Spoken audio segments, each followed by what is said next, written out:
todos los familiares de Pacho, con los cuales coincidimos hoy en este peregrinaje para entregarle, como todos los años lo hemos hecho, por 25 años, esta ofrenda floral.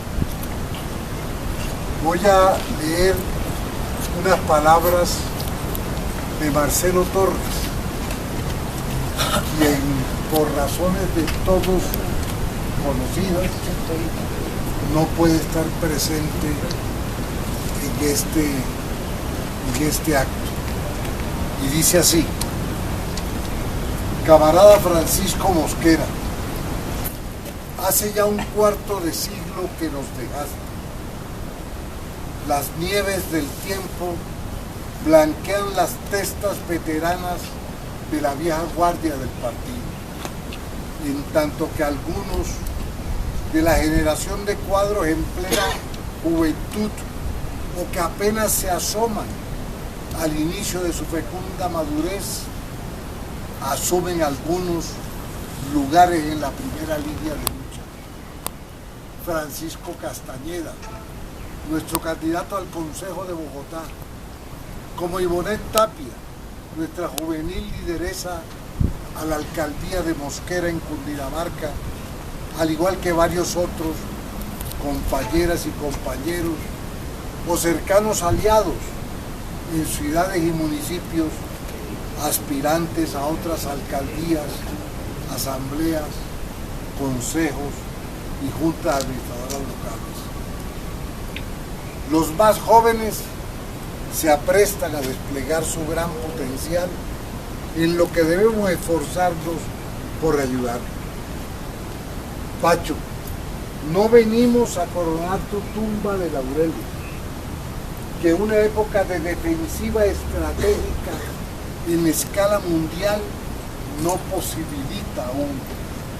Simplemente llegamos a reafirmar que seguimos orientándonos con tu guía, que persistimos en la línea que nos legaste, la que se enmarca en la concepción del mundo de los trabajadores. A decirte que algunas de tus tesis que formulaste sobre la experiencia viva de la lucha en el país iluminan con más intensidad que nunca el camino. No importa que algunos de quienes se decían tus discípulos hayan desertado al bando enemigo, ni que otros, los aduladores más estridentes, hubieran decidido ocultar tu nombre más de 3 veces antes de que cantara el gallo. Esas tesis mantienen una vigencia crucial en la Colombia de hoy. Algunas de ellas, negadas o ignoradas una y otra vez, han salido finalmente a flote y adquirieron una vigencia incontestable por la tosudez irresistible de los hechos. Otras, olvidadas por el desuso, pero vigentes en el desenvolvimiento objetivo de los acontecimientos, aguardan su hora, mientras cuajan las condiciones para que, como expresara el gigante de Treveris, se conviertan en fuerza material al prender en las masas. La primera a la que queremos referirnos, que sintetiza para Colombia la experiencia revolucionaria mundial, resulta cardinal en el momento que vive el país. Aquella de que la emancipación de la nación, comillas, no puede ser la obra exclusiva de un solo partido o de una sola clase. Se deduce de la premisa que preside la formulación de toda táctica y estrategia, la correlación de fuerzas. En efecto, habiendo quedado Estados Unidos como el único superpoder tras el derrumbe soviético y caracterizado el mundo de entonces como unipolar, era claro que se reforzaba el poderío de su dominación sobre los países como Colombia y que, por consiguiente, solo una coalición muy amplia y política y socialmente heterogénea, un frente multiclasista podía reunir las fuerzas suficientes para enfrentar esa dominación extranjera y a las capas dirigentes que hacían de sus agentes en el país. En las actuales condiciones nacionales e internacionales, al mantenimiento del viejo molde del neoliberalismo y al recrudecimiento de una corrupción rampante en la cumbre misma del Estado, se aúna ahora una tendencia creciente a la liquidación de la democracia y a la implantación del fascismo por medio de la prolongación de la violencia y la represión oficial, y de la supresión de todo asomo de democracia. Para lograrlo, dicha tendencia, jalonada por el segmento más extremista de la ultraderecha, el uribismo, tiene como propósito inmediato el desmantelamiento de los acuerdos de paz y en especial de la justicia transicional surgida de ellos. De estos dos males mencionados, el mayor es el peligro de la fascistización de Colombia y la batalla principal al orden del día, la defensa de la democracia. En este contexto, un frente por la paz, la democracia, el bienestar del pueblo y el rescate de la soberanía nacional debe y puede ensancharse extraordinariamente a escala nacional. Pero mientras el uribismo entendió en las pasadas elecciones presidenciales que tenía que aglutinar la extrema derecha y las fuerzas del establecimiento en su conjunto, y lo logró, no sucedió lo propio entre la izquierda, el centro y los sectores democráticos del mismo establecimiento.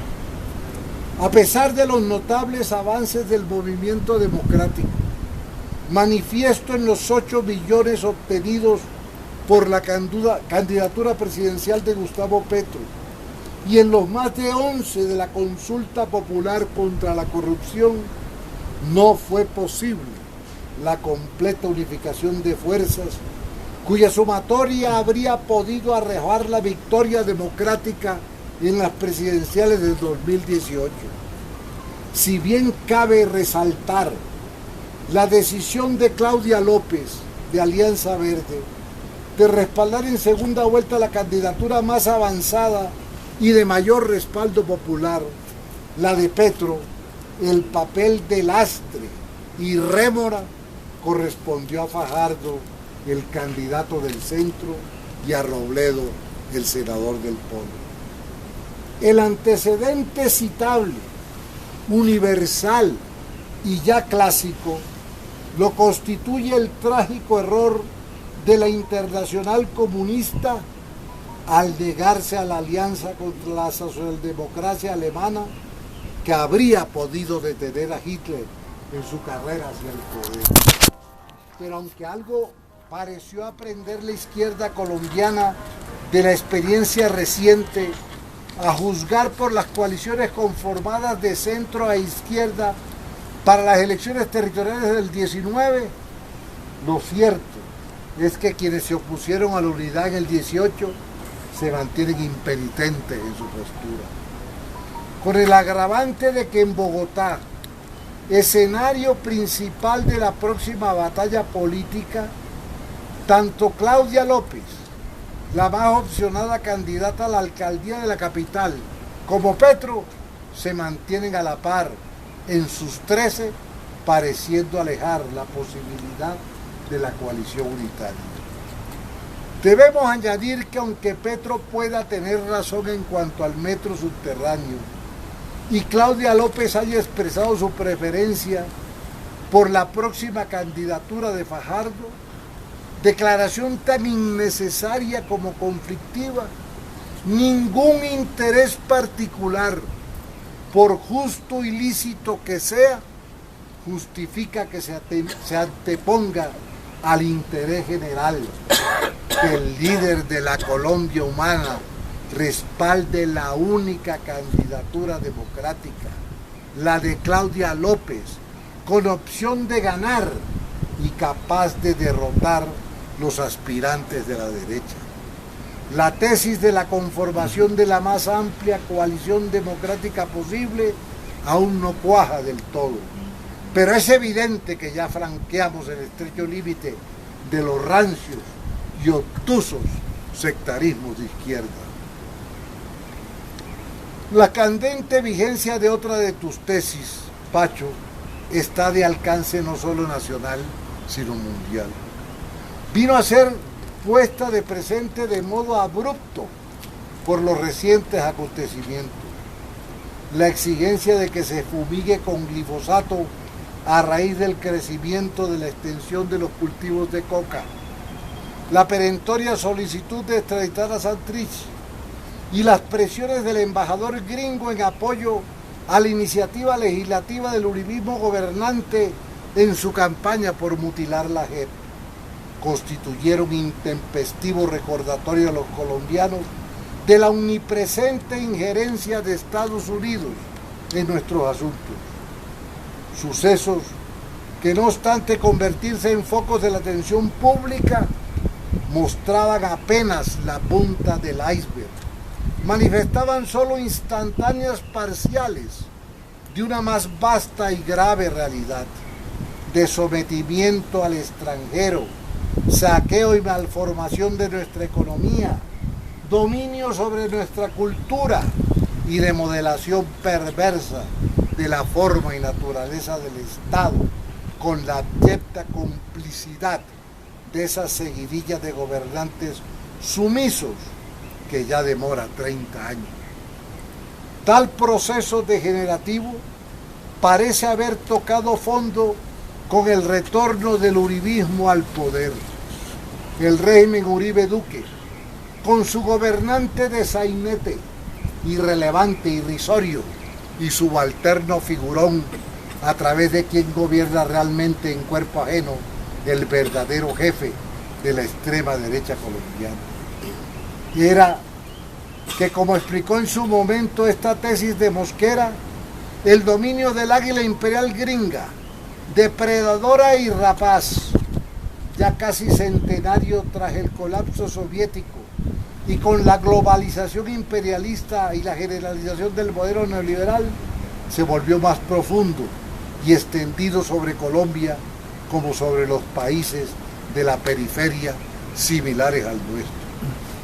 Sus efectos hasta hoy han sido el enorme volumen de las importaciones alimentarias y la ruina de nuestra producción agrícola, la ostensible pérdida de peso de la industria en el Producto Nacional, el desbalance del comercio exterior y la composición del mismo típica de un país atrasado, la desnacionalización y privatización de las principales empresas del Estado, el carácter de nación pobre y endeudada, el alto desempleo, subempleo y trabajo informal de la mitad de la mano de obra, los salarios de hambre de la población trabajadora, la pérdida de conquistas históricas del trabajo, la legislación laboral regresiva y la reducción de la sindicalización, como el alarmante deterioro y la crisis de la salud y de la educación pública. Colombia rueda cuesta abajo hacia una crisis económico-social similar a la de 1999. La pobreza y la gran riqueza, polarizadas entre una creciente mayoría y un puñado de grandes potentados, nos ha hecho uno de los países de mayor desigualdad social del planeta. Para colmo, el gobierno Duque anuncia astronómica compensación a uno de los protagonistas de la megacorrupción del escándalo de Brecht, el Grupo Sarmiento Angulo, cuyas arcas amenazan reventarse por sus billonarias ganancias. Quien quiera, honesta y objetivamente, identificar la raíz profunda de tantas desgracias nacionales y revelarlas sin remilgos ante la vasta inconformidad social de nuestros días, para deducir de allí la acción política masiva de millones de hombres y mujeres encaminada a extirparla, tendrá que coincidir con la expuesta tesis de Mosquera. El nudo gordiano que hay que cortar para destrabar el progreso nacional es la dominación gringa. Debemos añadir que los recientes y graves incidentes de la intervención gringa en nuestros asuntos internos, aunque levantaron protestas y reparos, no tuvieron la contundencia ni la magnitud que habrían podido alcanzar. La ausencia de una exigencia pública sostenida y sistemática al gobierno de Duque para que explique al país cómo y por qué la DEA opera en Colombia y realiza operaciones encubiertas sin autorización judicial alguna, tal como lo reveló la JEP, es un buen ejemplo de ello. Mientras el movimiento democrático del país no asuma la tarea con firmeza, su lucha no será completa ni consecuente.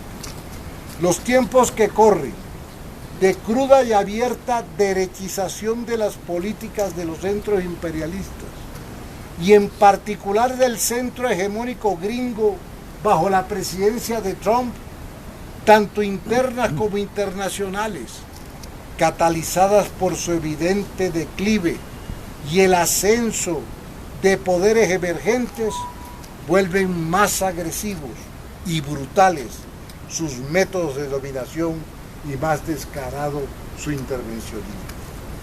Llegado el momento, será imposible seguir aplazando la definición frente a la crucial cuestión. La vida se encargará de colocar a los distintos sectores y sus fuerzas en su justo sitio.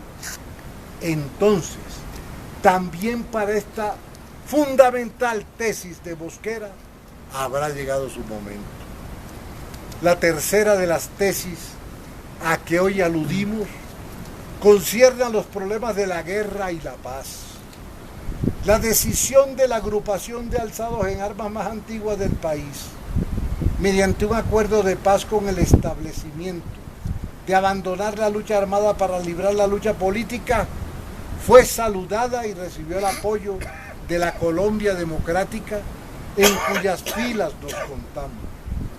El acontecimiento bajo cuyas repercusiones se desenvuelve hoy toda la vida nacional corrobora de lleno una de las tesis centrales de Mosquera, la que, concluida la violencia liberal conservadora hasta hoy, el pueblo colombiano no ha tenido disposición ni estado de ánimo para respaldar la lucha insurreccional armada. Tesis con vigencia de décadas, pero comprobada al cabo de las mismas con contundencia sin par. Los acuerdos de La Habana ponen de presente de modo incontestable una necesidad largamente negada, la de que el movimiento democrático, en las actuales condiciones de Colombia, para desarrollarse y fortalecerse, ha de librar la lucha política. Formulación que ha adquirido categoría de verdad sabida, de evidencia y de lo obvio.